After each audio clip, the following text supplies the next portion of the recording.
তত্ত্বাবধায়ক সরকার ব্যবস্থা ফেরত আসছে, এটা ভালো খবর, কিন্তু এটা খুব আশ্বস্তজনক।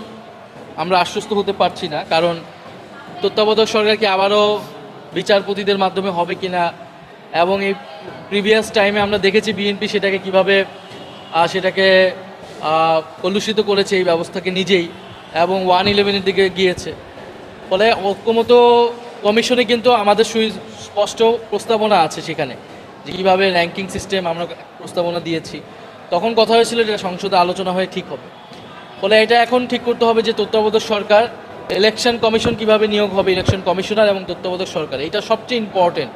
কারণ এই দুইটা নিশ্চিত না হলে আগামী নির্বাচন সুষ্ঠু হবে এটা আমরা বলতে পারবো না। ফলে এটা আমাদেরকে এখনই এটা করতে হবে। সরকারের প্রতি আমাদের সেই আহ্বান থাকবে যে তারা দ্রুত সময়ের মধ্যেই জুলাই সনদ এবং গণভোটের রায় বাস্তবায়নের মাধ্যমে এই সংকটগুলো নিরসন করতে পারবে তারা।